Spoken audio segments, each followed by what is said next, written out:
You're watching Canadian Muslim News on Muslim Network TV. From Toronto, Ontario, I'm Catherine Bullock. Assalamu alaikum and greetings of peace. Today, a conversation with Imran Hasan, Chair of Peel Crime Stoppers, with our monthly check-in on what's been happening in his chapter. But first, some news headlines. Ottawa declares state of emergency. Olive Tree Foundation supports Canadian Philanthropy commitment agenda on climate change. Canadian Muslim artists combat hateful narratives in online event. Another Indian college bars Muslim girls wearing hijab. And now, the details. Ottawa declared a state of emergency yesterday as the Freedom Convoy's protest against the vaccine mandate continues to disturb Ottawans. A press release from Mayor Jim Watson's office says that the declaration reflects a serious danger and threat to the safety and security of residents. The city can now use a more flexible procurement process to support frontline workers and first responders. The protesters honk their horns all night. The police have given out more than 100 tickets and initiated 60 criminal investigations. The police also attempted to cut the truckers' supplies by confiscating stored fuel. Chair of the Olive Tree Foundation, or OTF, Munib Nasser, announced on Friday that they are among the first 50 signatories to join the Canadian Philanthropy Commitment on Climate Change. The commitment is a joint venture by Canada's most prominent funding bodies with nearly $100 billion in funds. The pledge also commits signatories to raise awareness over and support the rights of Indigenous peoples and their role in combating climate change. OTF will integrate climate-friendly decisions focusing on community development and will educate funders about their climate change obligations. The Olive Tree Foundation is a waqf, an endowment fund that promotes community development. Muslim filmmakers and artists gathered on Thursday in an online event to discuss combating harmful narratives in Canadian society. Filmmakers, including Zaka Nawaz and Bashir Ben Sadek, spoke of normalizing the lived experiences of Canadian Muslims by portraying their lives and struggles in a positive manner to non-Muslims. The event was held in part by the Canadian Race Relations Foundation and the National Film Board of Canada. Co-organizer DeCoste Rachel said that the event called for attention to systemic racism and unconscious biases by promoting diversity, equity, and inclusion. Another hijab row broke out in the southern Indian state of Karnataka after Muslim students were not allowed to enter a government college while wearing a headscarf. This is the second college in the state banning the hijab. After the latest incident, people have taken to social media platforms to support the students. Hijab is our right is trending on Twitter, showing support for young girls. Indian Muslims have witnessed a deterioration of the right to practice their faith under the rule of Prime Minister Narendra Modi and his right-wing Bharatiya Janata Party. And that's it for the news. What would you do if you saw someone climbing through your neighbour's window and you knew that person didn't live there?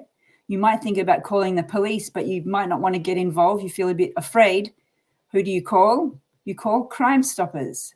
Today we have with us the chair of the Peel region of Crime Stoppers, Imran Hasan. Welcome to the show. Assalamu alaikum. Walaikum assalam, Sister Kathy, and thank you for having me on your show again. It's good to have you. Now, just briefly, for those who didn't catch our first episode, we're hoping this to be a monthly interview. What is Crime Stoppers? Well, I'm going to start by answering your question. When you see someone climbing into someone's window and it seems like it's not someone who lives there, you should call Crime Stoppers. And the number is 1-800-222-TIPS. That's 8477. So that then can segue into what is Crime Stoppers. Crime Stoppers is an independent organization that's led by a diverse group of volunteers from the community who volunteer their time to help support resources in providing information confidentially and anonymously to the police. And we do so with concerned citizens in the community who will pick up the phone or go online and submit a tip and let our organization know that there is something either suspicious or illegal happening in your neighborhood. And then we take that information and disseminate that to the appropriate law enforcement agencies. And here in Peel Region, it's Peel Regional Police. People are probably very happy to know that that kind of thing exists. On your website, you have little vignettes that you've recorded with, I assume it's an actor, and she's got a lovely British accent, and she always has a cup of tea when she's feeling upset, and that makes me feel right at home because that's what we used to do in Australia too. And there are 3 little vignettes. She runs into a friend who's got bruises all over her, and she's worried that her grandson has moved in and is abusing her.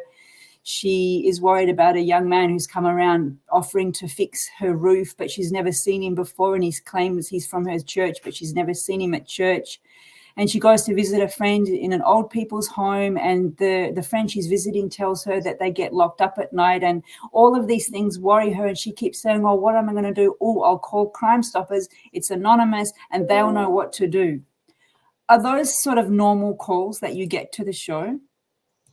Well, to answer that question, there are all kinds of calls and tips and emails that we receive at Crime Stoppers. Some are conventional. We call them crimes like theft and assault, and murder, unfortunately. But then there's what we call the unconventional activities and criminal activities that occur in the community. And we can think about things like, cyber crimes, whether it's hacking or stalking or, abuse, such as this, whether it's physical or mental abuse or psychological and emotional abuse. These kinds of things are all, illegal activities and should be reported. Unfortunately, many of them go unreported, and we encourage the public to contact us and know that when you do so, you're doing this anonymously. We never record your caller ID. We never record your IP address. So whatever information you do provide is confidential and remains anonymous, and you never have to testify in court. And the person sitting at the other end who's taking this call, you mentioned just now, for example, mental abuse. Normally, we would think of calling a social work hotline, not necessarily a Crime Stoppers hotline. Is the person then trained? They might have to do a bit of calming or counselling to the caller. What's the training like for the people receiving the calls? So much like the call centers for 911, our representatives are well trained in de-escalating these kinds of situations and bringing a sense of calm and peace to the caller and recording the information. But we're not counselors. There are appropriate lines that can be contacted if someone wishes to have counseling. But our main objective is to take that information safely, securely, confidentially, and be able to disseminate that to the appropriate law enforcement agency so they can either help prevent and or solve a crime. Can we just dwell on a specific example that's come to mind, following up on some of the things that you've just said? There's a woman who's, let's say her husband is beating her and she's very scared. She doesn't want to involve the police because he's threatened her, oh, keep your passport, you'll never leave the country. She doesn't work. She doesn't speak English. Let's say she finds out about Crime Stoppers and she calls. What would actually happen next? That's an excellent example, Sister Kathy, and this is exactly the type of scenario, one of which people can feel that sense of safety and security, knowing that when you contact Peel Crime Stoppers, you're doing so anonymously and confidentially. We don't ask for your name. We don't take any personal contact information. We just need to know what is the situation and where it's happening. And then from there, we will take that information and disseminate that to the appropriate law enforcement agency. If it's happening within Peel, then it's given to Peel Regional Police. If it's happening beyond Peel, it'll be the appropriate law enforcement agency in that jurisdiction. And would the police visit unannounced the house? Depending on the nature of the crime, it's being investigated. Of course, there will be observations made. There will be attempts to validate the information. And then, of course, if it's a prevention, then the police will intervene. And if it is a matter of pursuing and securing that individual or individuals, then most certainly they will take the appropriate actions. We're hoping to have with you a monthly conversation. So are they going to be like monthly statistics that you compile and present? Like what do you do sort of on a month by month basis? I'm happy to provide for you at this time a high level summary of 2021 statistics. And on a go-forward basis, I'm happy to consult with our community partners at Peel Regional Police and ask them to provide me with more specific data and details without being, while remaining confidential and without compromising security. We can talk about specific activities that are happening.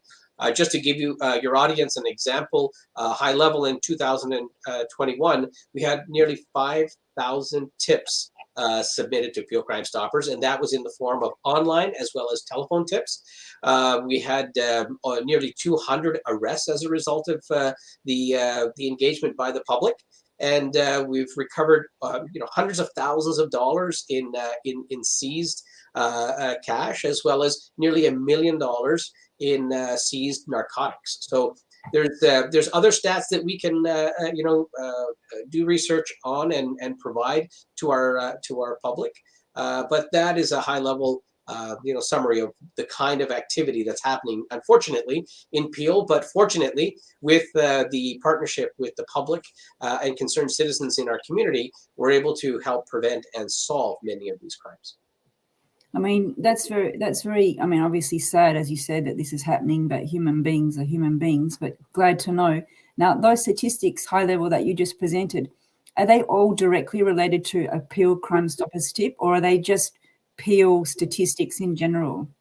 Excellent question, Sister Kathy. Those are specific to Peel Crime Stopper tips. So the statistics I provided to you, the amount of money, illegal cash and narcotics that were seized, and the amount of arrests that were made were all as a result of the Crime Stoppers program.